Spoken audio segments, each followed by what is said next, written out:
The following story is a narrative reconstruction built from hypotheses, rumors, and versions that have never been officially confirmed. Some people say grief doesn't end when the body stops breathing. They say it changes shape. They say it waits. The dog appeared on the same morning. The house went quiet. No one remembered seeing him arrive. No collar, no tags, no fear. He simply sat on the sidewalk across the street, watching the front door like he already knew who would walk out. Every morning after that, the pattern repeated. A teenage girl would leave the house with her backpack slung over one shoulder, headphones half on, eyes down, and every morning the dog stood up the moment she stepped outside. He followed her, not closely, not playfully, always at the same distance. Always on the same side of the street. Neighbors noticed, teachers noticed, other kids noticed. The dog never barked, never begged, never ran ahead. He waited at the school gates until the bell rang, and then sat there until the afternoon. Rain didn't change it. Noise didn't scare him.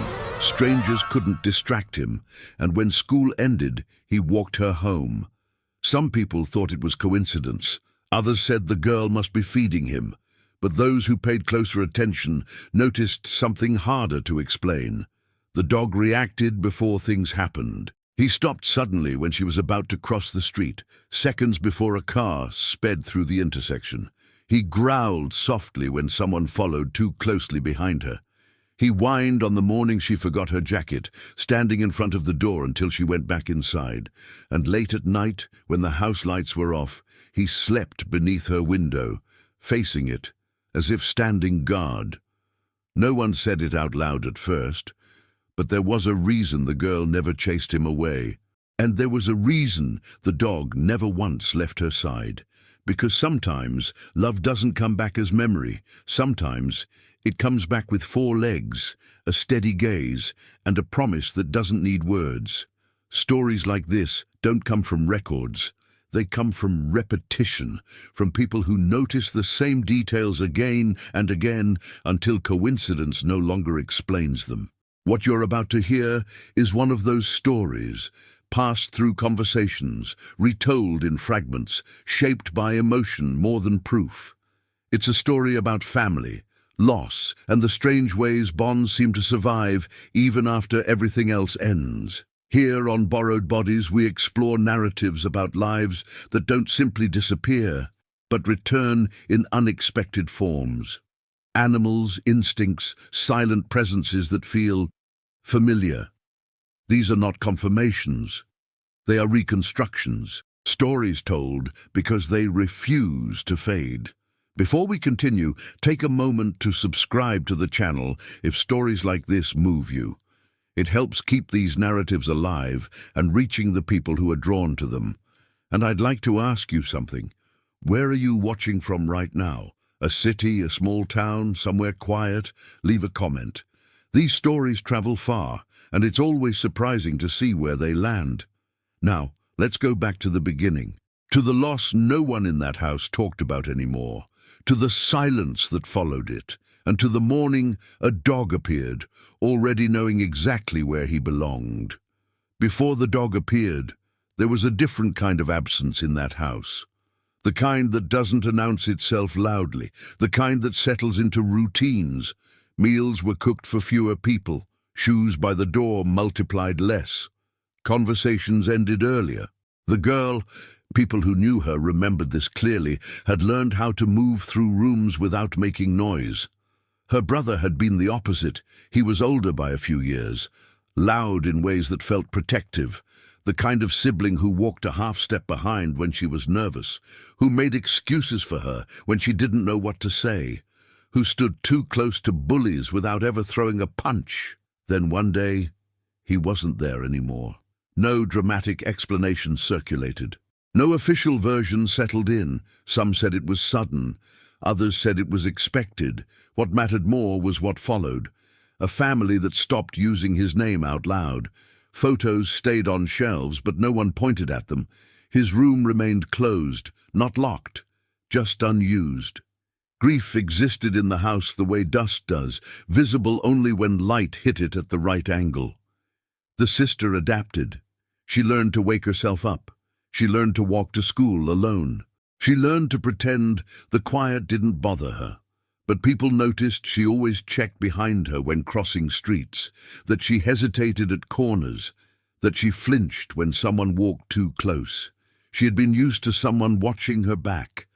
The first morning the dog appeared, nothing felt different at first. She stepped outside, backpack heavy, head down. It wasn't until she reached the end of the driveway that she sensed movement. Not fast, not sudden, just present. The dog stood up, medium-sized, brown fur, uneven in places, one ear slightly bent. He didn't approach her. He didn't wag his tail. He simply adjusted his position so that when she walked forward, he fell into step across the street.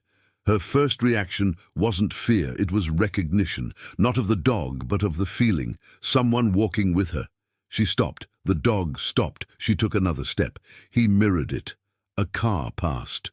The dog shifted closer to the curb, subtly blocking her from stepping forward too quickly. The girl frowned, confused, then shook her head and kept walking. At the corner she paused, something she hadn't done since she was younger. The dog sat, waited. Only when she stepped forward did he move again. By the time she reached school, she was distracted enough that she didn't notice people staring. The dog stayed outside the gates, not pacing, not whining, just sitting, watching. That afternoon, she expected him to be gone. Dogs wandered, people intervened. Things like that didn't last. But when the bell rang, he stood up before she reached the exit and walked home with her. The next day, he was there again, and the next. By the fourth morning, the girl started leaving 5 minutes earlier, not because she wanted to test the dog, but because she felt calmer, knowing he would be waiting. She didn't name him. Names make things real. She told herself he was just a stray who liked routine, that someone would claim him eventually, that this wasn't anything strange. But there were moments she couldn't explain away. One morning she nearly stepped into the street while distracted by her phone. The dog barked sharply, once, not loud, just enough to snap her attention back as a car sped past the intersection. Another day, an unfamiliar man walked too closely behind her for too long. The dog slowed until the distance widened, then turned his head just enough to watch. When she stopped to tie her shoe, the dog positioned himself between her and the road without instruction. These weren't tricks. They were instincts shaped by familiarity. At night she noticed him through her window. He didn't sleep curled up like other dogs she'd known. He lay facing the house, alert but calm, as if listening for something only he could hear. Her parents noticed too. They argued quietly about what to do. Animal control was mentioned, neighbors offered theories, someone left food by the fence, someone else suggested the dog had an owner somewhere, but no one could explain why he never wandered, why he ignored other dogs, why he followed only her, and why, when her mother opened the front door late one evening and whispered, "Why are you still here?" the dog lifted his head and tilted it, exactly the way her son used to when he didn't know how to answer. That was the moment her mother stepped back, not afraid, just undone. The sister noticed the change after that. Her mother started watching the dog from the kitchen window longer than necessary. Her father avoided looking at him altogether. No one called anyone anymore. And one night, as the girl sat on her bed doing homework, she heard a sound outside her window, a low, familiar whine. The dog. She stood and pulled the curtain aside. Their eyes met. For a second, she felt something press against her chest. Not fear, not sadness, but a warmth she hadn't felt since before the house went quiet. "You're not supposed to be here," she whispered. The dog didn't move, but his tail tapped the ground once. The same way her brother used to knock on her door before entering, not asking permission, just letting her know he was there. And in that moment, she didn't think about reincarnation or souls or explanations. She thought something simpler. I'm not alone on this walk anymore. The girl didn't decide to test the dog. It happened accidentally, the way truth often does, slipping through routine when no one is watching for it. That morning she took a different route to school. It wasn't dramatic. Just a small detour through a narrower street, one her brother used to insist was safer, even though it added 5 minutes. She hadn't walked that way since he disappeared. She didn't look back when she turned. But she felt it, the pause, then footsteps, soft, measured. The dog followed without hesitation. Her chest tightened. She told herself it was nothing. Dogs learned routes. Dogs adapted. Dogs followed patterns. Still, when she reached the old corner store and hesitated, uncertain whether to cross early or continue straight, the dog moved first. He chose the path her brother always had. The exact one. She stopped walking. The dog stopped too. People passed them. A cyclist rang a bell. The world continued, unaware that something fragile had just shifted. "How did you know?" she whispered, barely audible. The dog sat, not obediently, intentionally. That afternoon, she tested him again. She dropped her keys on purpose near the crosswalk, pretending to fumble. As she bent down, the dog stepped closer to the curb, positioning himself between her and the road. Protective, familiar. Her brother used to do that, wordlessly, without thinking. The realization didn't arrive as shock. It arrived as ache. At home, she searched for old habits she hadn't touched in years. She pulled out a box from under her bed, filled with small things, notes, trinkets, inside jokes written on scraps of paper. One item stopped her, a folded receipt with a childish drawing on the back, a dog standing beside 2 stick figures. Her brother had drawn it years ago, laughing as he handed it to her. "If I die first," he joked, "I'm coming back as a dog. Best job. Just follow you round." She hadn't laughed then. She didn't laugh now. That night she opened her window. The dog was already there. She didn't speak at first. She just sat on the edge of her bed, watching him watch her. "You're not real," she said finally. "You can't be." The dog stood, stepped closer to the window and lifted one paw, hesitating before setting it down again. It was the same hesitation her brother had when he wasn't sure if he was allowed to come in. Her breath caught. "Do you remember," she whispered, "the song you used to hum when Mum was upset?" The dog's ears twitched. Not sharply, subtly. Then he made a sound, not a bark, not a whine, but something in between. Soft, tuneless, almost a vibration. The same rhythm. Her hands shook. She pulled the window closed too quickly, heart racing, mind scrambling for explanations. Coincidence, projection, grief, inventing patterns. But sleep didn't come easily. The next morning her mother asked a strange question over breakfast. "Has the dog done anything unusual?" she asked, eyes fixed on her cup. The girl froze. "No," she said too quickly. Her mother nodded but didn't look convinced. Later that day, the dog followed her as always. But when they reached the school gate, something different happened. A group of older kids stood nearby, laughing too loudly, blocking the entrance. The girl slowed, uncertain. Before she could decide what to do, the dog stepped forward, not aggressively, just enough. He positioned himself squarely between her and the group, body angled outward, gaze steady, not threatening, but unmovable. One of the kids scoffed. Another muttered something under their breath. They stepped aside. The dog didn't chase, didn't bark. He waited until the girl passed safely through the gate. Watching from across the street, a teacher frowned. That afternoon, animal control arrived at the house. A neighbor had called. The officer was polite, careful. He asked if the dog belonged to them. The father hesitated. The mother said nothing. The dog sat by the fence, calm, eyes never leaving the front door. "He's been following my daughter," the father said, "every day." The officer nodded. "He seems gentle, but strays can't stay." The girl felt something break open in her chest. "He's not a stray," she said suddenly. Everyone turned. She hadn't meant to say it. The words just arrived. The officer smiled kindly. "Do you know who owns him?" She swallowed. "Yes," she said. Her mother looked at her sharply. "And who is that?" the officer asked. The girl glanced at the dog, then back at the house, then down at the ground. "He does," she said. "He just doesn't have hands anymore." Silence followed. The officer cleared his throat, unsure how to respond. He said they'd check back later, and left.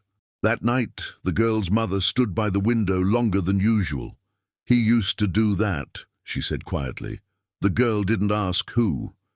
"He used to wait like that," her mother continued, "every night, until you fell asleep." Tears slid down her face, unchecked. "I don't know what I believe," she whispered, "but I know what I feel." The dog lifted his head, just once, and for the first time he wagged his tail, not wildly, just enough, as if to say, "I'm still here." No one in the house said it directly. Belief has a way of entering through the side door, quietly, without asking permission. After the visit from animal control, the family's routines shifted. Doors were closed more carefully. Conversations lowered their volume when the girl entered the room. The dog remained outside, but no one suggested chasing him away anymore.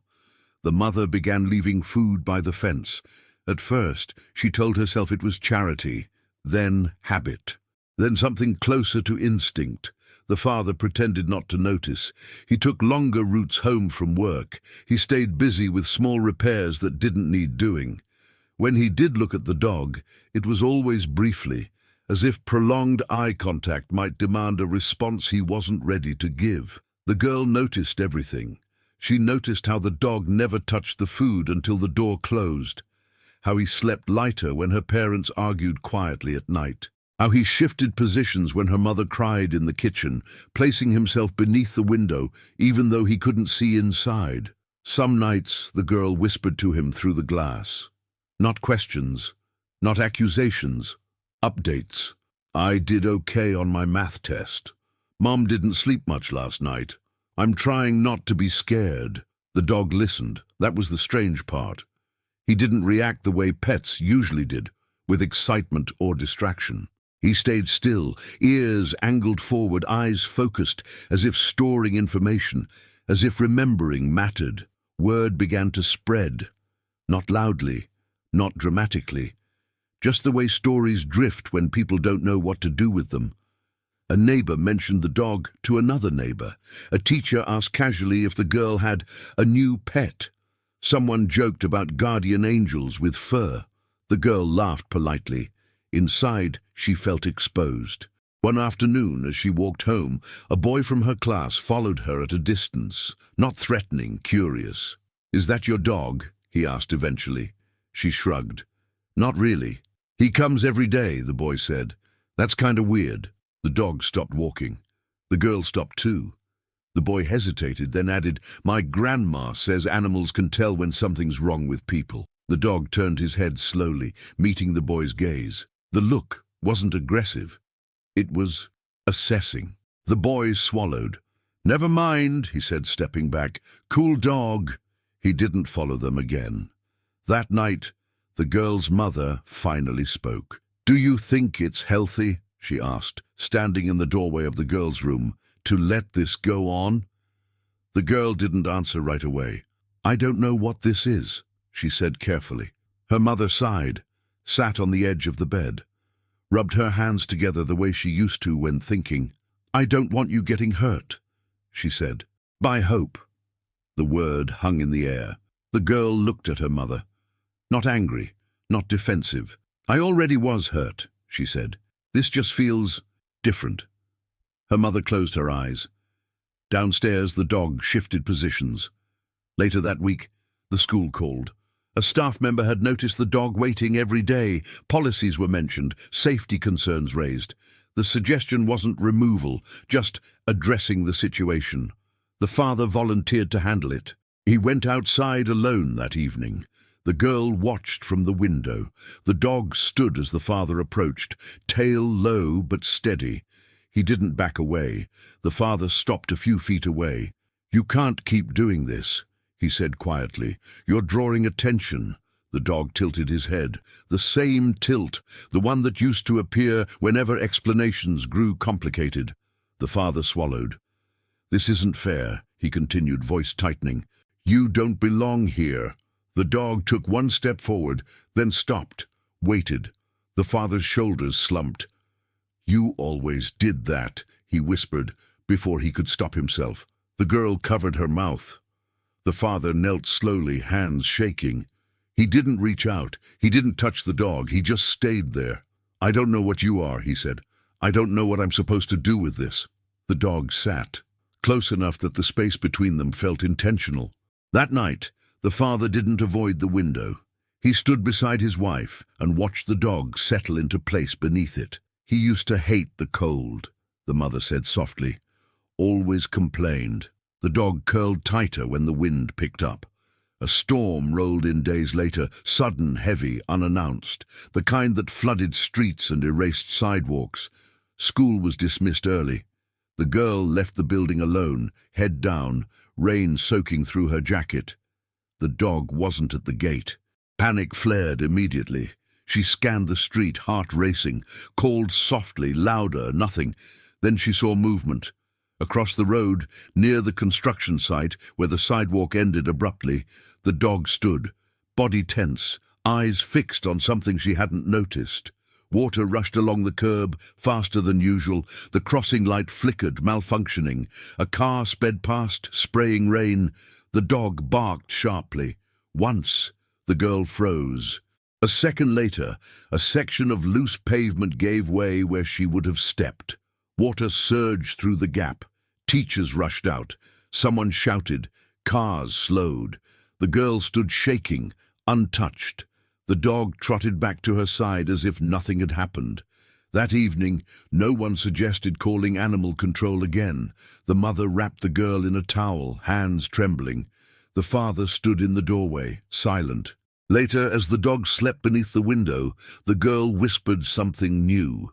"I don't know why you're here," she said, "but thank you."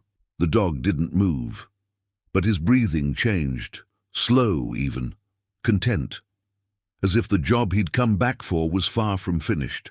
Pressure doesn't arrive all at once. It accumulates. After the storm incident, the dog's presence stopped being invisible.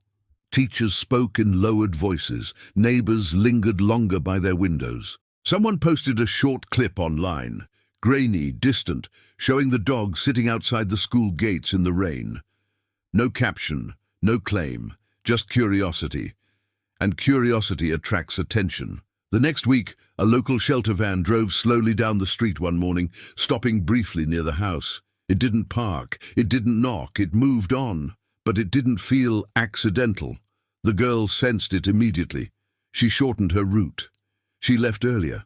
She watched the corners, the way her brother used to, anticipating problems before they formed. The dog adapted with her. He began arriving earlier than before, waiting farther from the house, choosing routes that kept them less visible. He avoided main streets when possible. He paused longer at intersections, as if calculating more than traffic. The girl didn't question it. Trust had settled in, not blind, not naive, but instinctive. At home, tension crept back into the air. The mother worried aloud now, not about belief, but consequence. "If they take him," she said one night, staring at the dark window, "what do we tell you?" The girl didn't answer. She didn't know how to explain that the thought wasn't about loss anymore. It was about removal, about someone deciding from the outside that this connection was inconvenient. The father listened silently. He had started watching the dog more closely, less as a symbol, more as a presence. He noticed patterns no one else mentioned. How the dog avoided certain people on the sidewalk, how he positioned himself differently when strangers approached the girl. "How does he know?" the father asked once, not expecting an answer. The dog, lying beneath the window, lifted his head at the sound of the voice. Just briefly, then settled again. That afternoon, the shelter van returned. This time, it parked. Two people stepped out, polite, practiced, efficient. They knocked on the door with smiles ready. The girl froze halfway up the stairs. Her mother opened the door. The conversation was calm, reasonable. Terms like concern, procedure, safety floated inside. The dog stood slowly, not aggressively, deliberately. The shelter worker noticed him immediately. "Well," she said lightly, "there he is." The dog didn't move forward. He didn't retreat. He turned his head slightly, eyes flicking not to the adults but up the stairs, to the girl. It was subtle, easy to miss, but the father saw it and something in him broke open. "He's not dangerous," the father said. "He's never hurt anyone." "We understand," the worker replied, "but we can't have unattended animals following children daily. It's policy." The word landed heavily. Policy. The girl stepped into view. "He's with me," she said. The workers exchanged a glance. "He's not registered," one of them said gently. "He needs to be checked." The dog took a step forward, not toward them, toward her. The girl's breath caught. The father reacted without thinking. He stepped between them, not blocking the workers, but standing close enough to the dog that their shoulders nearly touched. "He chooses us," the father said quietly. "Every day." Silence followed. The shelter worker hesitated. "We'll need to take him in," she said finally. "Just temporarily." The word temporarily didn't help. The dog looked up at the father.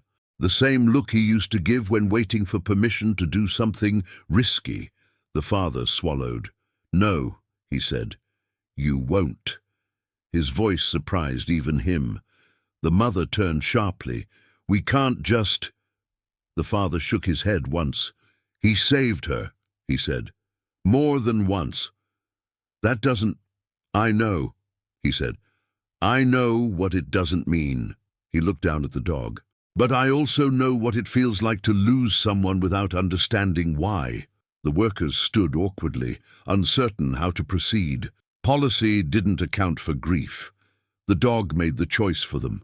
He stepped away from the house, away from the door, and sat alone. The message was clear, even if no one could explain how. The girl gasped. "No, don't." The dog stayed where he was, waiting. The shelter workers exchanged another look. One sighed. "We'll be back," she said. "This isn't over." They left. The girl ran to the dog, dropping beside him on the wet sidewalk. "Why did you do that?" she whispered. The dog leaned into her, not pressing, just touching. Enough. That night the family didn't speak much. The dog didn't sleep beneath the window. Instead he lay farther down the yard, partially hidden by shadow. The girl didn't sleep either. Near dawn she heard movement. She rushed to the window. The dog was gone. Panic surged instantly. She ran outside barefoot, calling softly, louder. Her voice broke. Nothing. The street was empty. Hours passed. School time came and went. The family waited.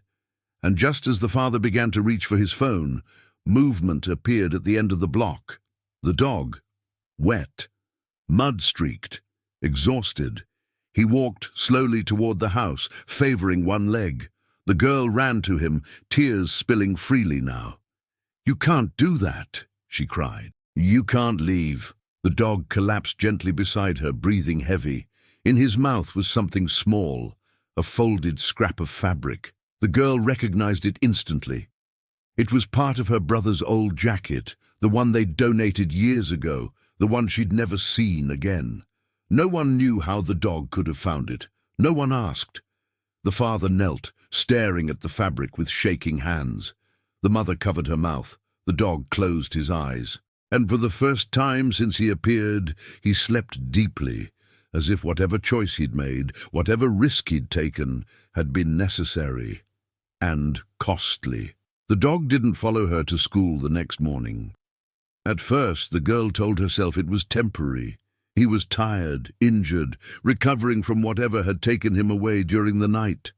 Dogs rested, dogs healed. But as the minutes passed, unease settled in. She stepped outside anyway. The sidewalk felt wrong without him. Every sound seemed louder, every passing car closer. She caught herself glancing across the street. waiting for the familiar shape to emerge from behind a parked vehicle or tree. Nothing did. Her parents watched from the doorway, silent. "You don't have to go," her mother said softly. The girl shook her head. "I do." She made it 3 blocks before fear turned into something heavier, responsibility. The dog had followed her every day, protected her, adjusted himself around her life. And now he was gone. At school she couldn't focus. Her eyes kept drifting toward the gate, toward the empty space where he should have been sitting, patient and unmoving. When the final bell rang, she ran home. The dog lay in the yard, curled tightly, breathing shallow. He lifted his head when he heard her, tail twitching weakly. The effort seemed to cost him more than it should have. The father knelt beside him immediately. "He's worse," he said. The mother hovered, hands twisting together. "We need to do something." The girl dropped to the ground next to the dog, ignoring the damp earth soaking through her clothes. "You have to stay," she whispered. "You can't be done yet." The dog's eyes stayed on her face, steady despite the pain that was now impossible to ignore. That afternoon, the father called a veterinarian. Not a clinic, not a shelter.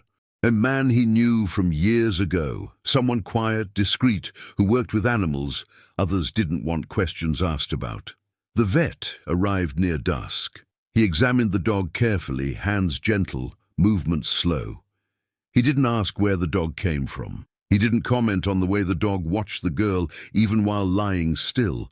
"He's old," the vet said finally. The word landed harder than expected. "Older than he looks," he added. "And tired." The girl felt her throat close. "How long?" her mother asked. The vet hesitated. "It's hard to say," he replied. "He's been pushing himself." "For what?" the father asked quietly. The vet looked at the dog, then back at the family. "For something he believes matters," he said. That night, the dog insisted on following the girl inside, not upstairs, not onto her bed, just inside. He lay near the front door, positioned so that if she left, he would know. The girl slept on the couch beside him, one hand resting lightly on his fur. She dreamed of her brother, not as a child, not as a dog, but as he had been near the end, older, quieter, watching. "You don't have to stay," he told her. She woke with tears on her face. Over the next days, the dog grew weaker. He still stood when she left the house, but only for a moment. He no longer followed her to school. Instead, he waited until she reached the corner, then lay down, watching. Always watching. Neighbors noticed the change. The shelter van passed once more, but didn't stop. Perhaps someone had decided the situation wasn't worth the trouble, or perhaps they sensed something else. The girl began skipping school. Her parents didn't stop her. Time felt compressed now, every moment sharper, heavier. One afternoon, she sat beside the dog and asked the question she'd been avoiding. "Why did you come back like this?" The dog's breathing slowed. He shifted his head, resting it against her knee. In that moment, she understood something without language. This wasn't about staying forever. It was about making sure she could walk alone again.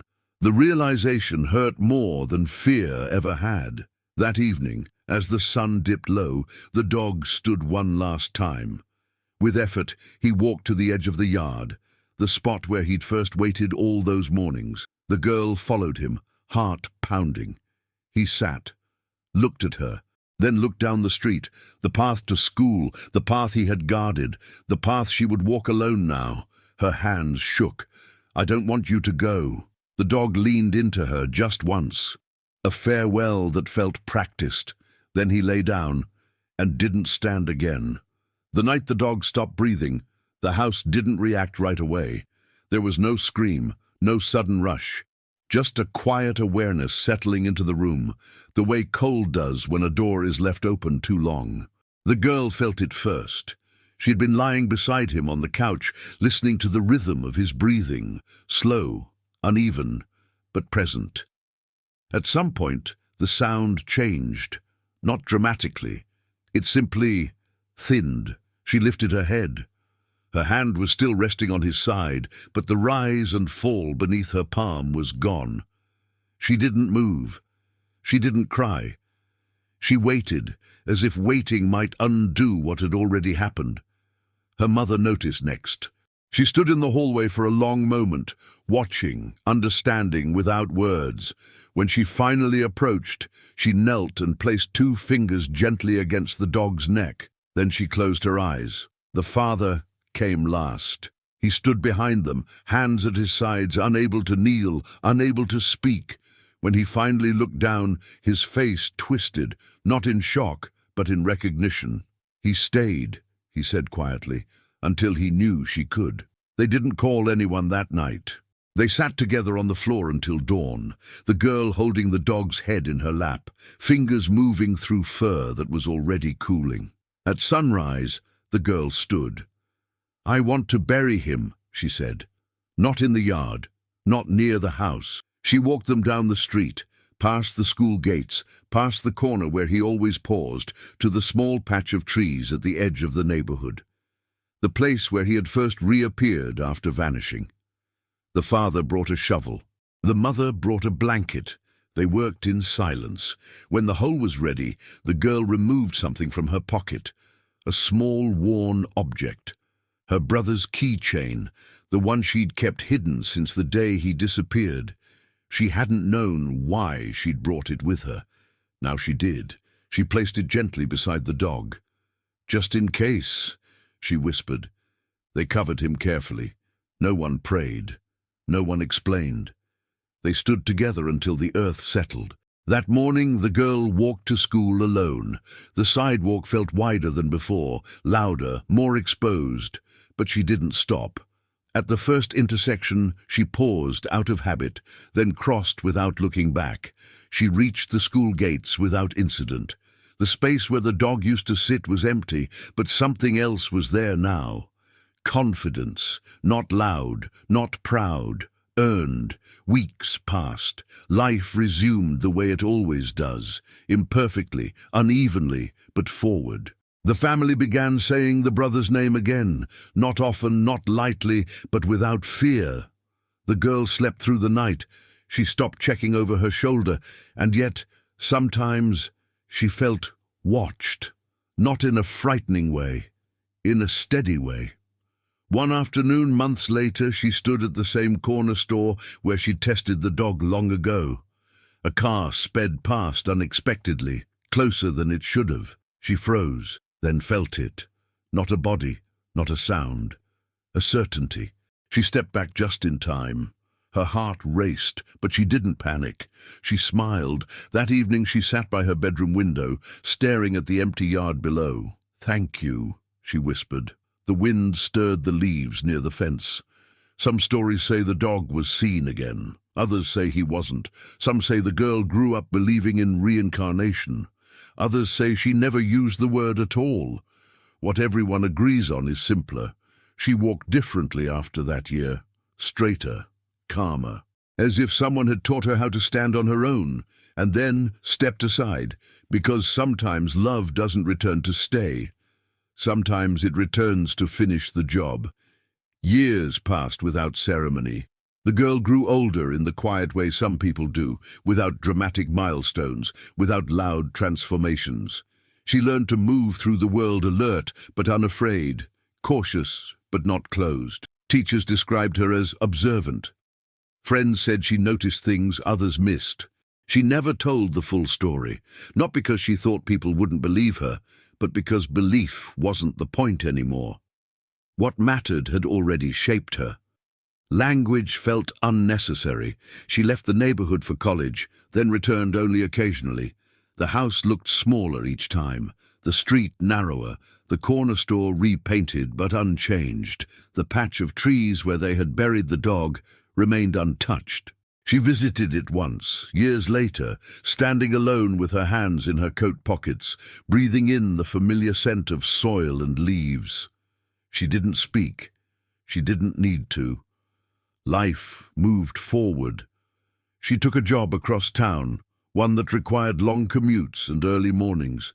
She began riding the bus before sunrise, sitting near the back, headphones in, but no music playing. Old habits. One morning, a woman boarded with a child, small, anxious, clinging to her coat. The bus lurched forward too suddenly. The child stumbled. Before anyone else reacted, the girl stood.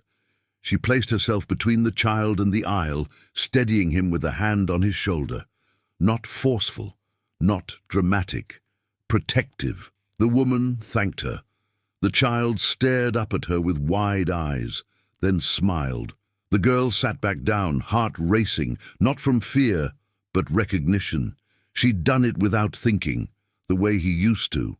That night, she dreamed again, not of her brother, of a dog running alongside her, not guarding, not guiding, just keeping pace, equal, free. She woke smiling. Weeks later, something unusual happened. On her walk home from work, she noticed a dog following her. Not the same, different size, different markings, but familiar behavior. He kept his distance, crossed when she crossed, stopped when she stopped. She felt a flicker of something, but didn't let it take root. Not every shadow was a sign. At the corner, she turned suddenly, testing. The dog stopped, sat, waited. Her breath caught, not in panic, not in hope, but in acknowledgement. She smiled softly. "Not this time," she whispered. The dog tilted his head, then stood and trotted away without hesitation. She laughed quietly, relief washing through her. She had learned the lesson. Protection wasn't meant to last forever. It was meant to teach. Later that year, she returned home for the first time in months. Her parents were older now, softer around the edges. They talked more easily about the past. One evening, her father admitted something. "I still feel him," he said, staring out the window. Not watching, just present. Her mother nodded. "Like a hand at your back." The girl said nothing. She didn't need to. On her final night before leaving again, she walked the old route to school alone, just as she had years ago. The street was quiet. At the edge of the neighborhood, near the trees, she stopped. A breeze moved through the branches, leaves rustled, and for a brief moment, just a moment, she felt it again, that certainty, not of being followed, but of being understood. She turned and walked on, confident, whole. The convergence didn't arrive with spectacle. There were no signs in the sky, no dramatic realizations, no moment that begged to be remembered. It arrived the way truth often does, quietly, after everything loud had already passed. The girl, now a woman, returned to her routine with a subtle shift inside her. Something had settled, not ended, but completed. She stopped scanning crowds unconsciously, stopped calculating danger in every unfamiliar sound. The instincts remained, but they no longer ruled her. One evening, after work, she took a longer route home than usual. The sun had already dipped behind buildings, leaving the streets bathed in amber light. She passed a park where children played under tired supervision, laughter echoing unevenly. Near the fence, a young boy sat alone, crying quietly. She slowed. Not because she felt obligated, but because something in her recognized the moment. She approached carefully, crouching to his level. "Are you lost?" she asked gently. The boy shook his head. "My sister said she'd be right back." She nodded. Stayed with him anyway. Minutes passed, cars came and went. The boy's breathing slowed. Eventually, a frantic woman ran toward them, apologizing, thanking her, overwhelmed. The woman stood and waved her off, smiling. As she walked away, she realized something with sudden clarity. She hadn't replaced what she'd lost. She had absorbed it. That was the purpose. Later that night, she found herself scrolling through old photos, ones she rarely opened.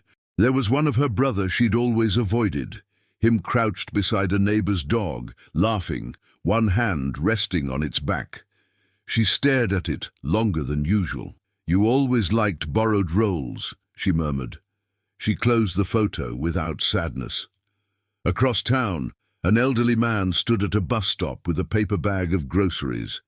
As the bus approached too quickly, a stray dog darted into the street, barking sharply. The driver braked hard.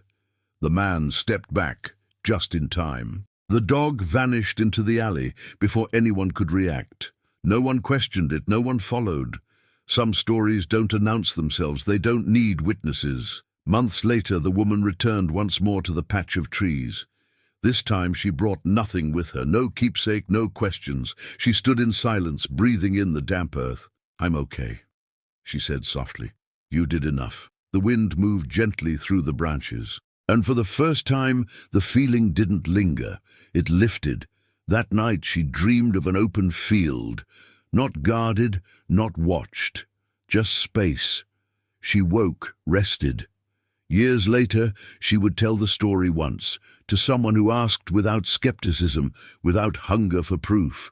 She would frame it not as reincarnation, not as miracle, but as love refusing to end abruptly, as care finding a shape that made sense in the moment.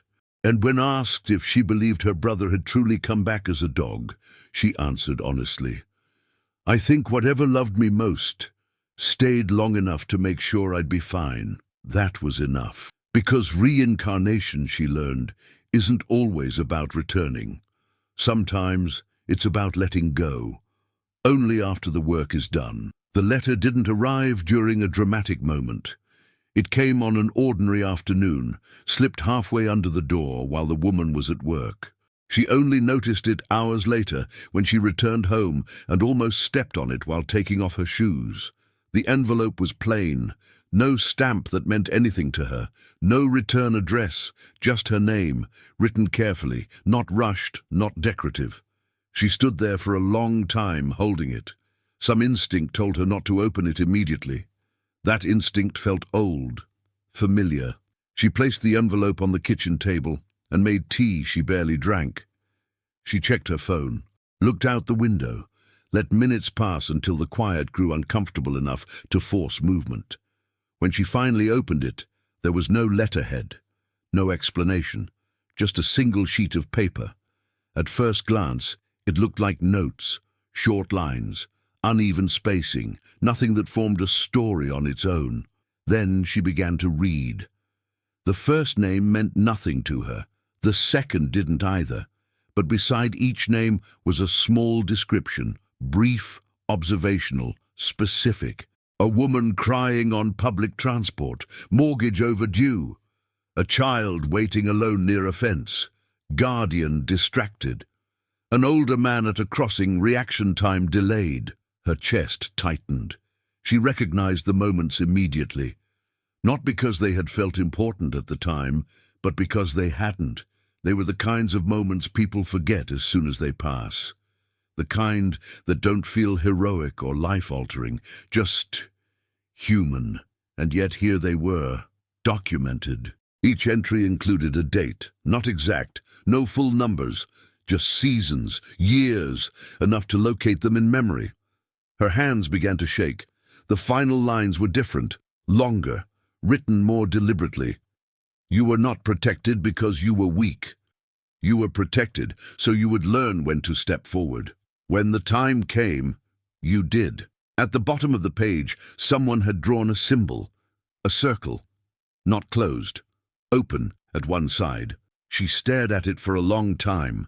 The shape stirred something in her, not recognition of meaning, but recognition of intention, a passage, a transition, something unfinished by design. She folded the paper slowly and sat down.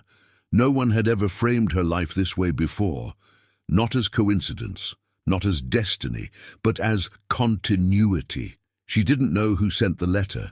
She didn't try to find out. Some questions feel wrong to chase, not because they're unanswerable, but because answering them would flatten something delicate.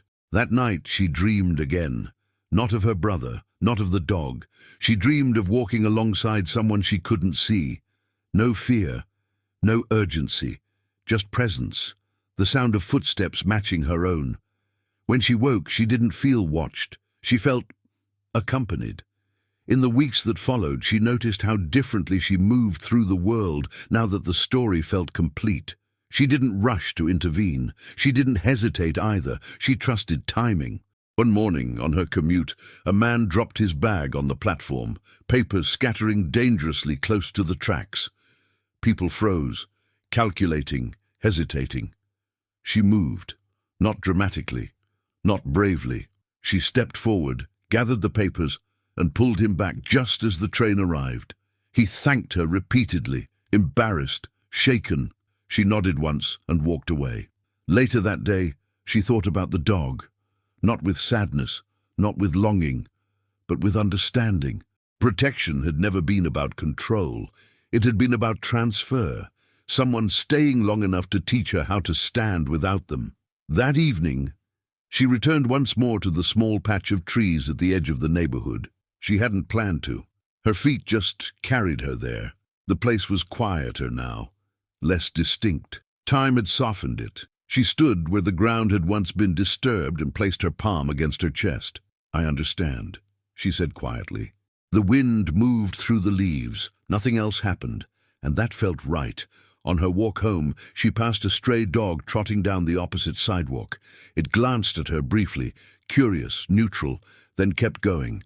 No pause, no recognition. She smiled. Not everything needed to repeat. Some stories are meant to close. Later that night, she placed the letter inside a book on her shelf, not hidden, not displayed, integrated. Because whatever had returned once, whether memory, instinct, or something harder to define, had done its work. And now, it trusted her to continue alone. She didn't tell anyone about the letter, not her parents, not friends, not even the one person who occasionally asked about her brother with careful restraint. The letter wasn't a secret. It simply didn't belong to conversation. It felt like a closing page meant to be read alone, absorbed privately, and then lived with. Days passed, then weeks, and something subtle began to change, not around her, but within her attention. She started noticing moments before they happened, not in a supernatural way, more like a sensitivity sharpened by experience. She sensed hesitation in a stranger's step, tension in a voice that hadn't cracked yet, fear that hadn't fully formed. She didn't act on all of it, only when it mattered. One evening, as dusk settled unevenly over the street, she saw a small girl walking ahead of her, backpack too large, shoes scuffing the pavement, eyes fixed on the ground. A car slowed beside them, longer than necessary. The woman didn't panic. She changed pace, closed the distance. Her footsteps became audible. The car moved on. The girl glanced back briefly, confused but unharmed. The woman didn't follow, didn't speak. She let the moment pass. Later that night, she wondered, not for the first time, whether the protection she'd once received had altered her perception permanently. Maybe borrowed bodies didn't always mean animals. Maybe sometimes what returned was simply awareness. Memory passed down through instinct. Weeks later, her mother called. "There's a dog near the old school," she said, voice cautious. "Just thought you should know." The woman closed her eyes, not because she felt pulled back, but because she understood why her mother felt unsettled. "I'm okay," she said gently. "You don't have to worry." "I know," her mother replied. "I just wanted you to hear it from me, not from someone else." After the call, the woman sat quietly for a long time. She didn't go to see the dog. Some things didn't need confirmation. The following winter was unusually cold. Snow lingered in places it normally didn't. Streets became narrow corridors of ice and impatience. One night, as she crossed a poorly lit intersection, she slipped, fell hard. Pain flared through her wrist. Before she could react, a hand reached out. A stranger, middle-aged, unremarkable, helped her up without comment. "You okay?" he asked. She nodded, steadying herself. "Watch your step," he said, already walking away. She stood there for a moment longer than necessary. The exchange felt ordinary. And that, she realized, was the point. Protection didn't always announce itself. Sometimes it appeared as timing, as presence, as someone else doing for you what you once did for them. That night, she dreamed again. This time, she stood in a wide open space. No streets, no houses, no edges. The sky was pale, neither day nor night. She wasn't alone, but she wasn't followed either. Beside her was movement, not a shape, not a body, just motion that matched her pace. When she stopped, it stopped. When she turned, it didn't disappear. It simply remained, available. She woke with a sense of peace she hadn't felt since childhood. In the spring, she visited her parents again. They talked easily now, about small things, about future plans, about ordinary concerns. At one point, her father paused mid-sentence. "You know," he said slowly, "I don't think he came back because he didn't want to leave." The woman looked at him. "I think he came back," he continued, "because you weren't ready yet." Her mother nodded. The woman didn't correct them. Interpretation didn't matter. What mattered was the result. That evening she walked once more through the neighborhood. Children played, dogs barked, life unfolded without ceremony. At the edge of the street near the trees she stopped, not to remember, but to acknowledge. Whatever had crossed that boundary, whatever had borrowed a body, a shape, a role, had done so briefly, purposefully, and without demand for belief. It hadn't asked to be understood, only trusted. She placed her hand over her heart. "I'm here," she said quietly. "You can go." The air felt lighter, not empty, complete. As she turned to leave, a distant sound reached her ears, wings beating the air somewhere overhead. She looked up instinctively. Nothing visible, just sky. She smiled and walked on. Some stories aren't meant to convince. They aren't built to prove reincarnation or deny it. They don't demand belief or disbelief. They exist in the space between, where grief searches for language and love refuses to disappear quietly. Maybe the boy didn't return as a dog. Maybe no soul crossed over, no consciousness borrowed fur and instinct. Or maybe what returned wasn't a body at all, but a responsibility, a watchfulness passed from one life to another, a promise kept just long enough. Borrowed bodies aren't always animals. Sometimes they're habits, instincts, moments of courage that arrive before fear. What matters isn't what shape love takes when it comes back. What matters is whether it leaves us capable of standing alone when it goes, and sometimes that's the most human ending of all.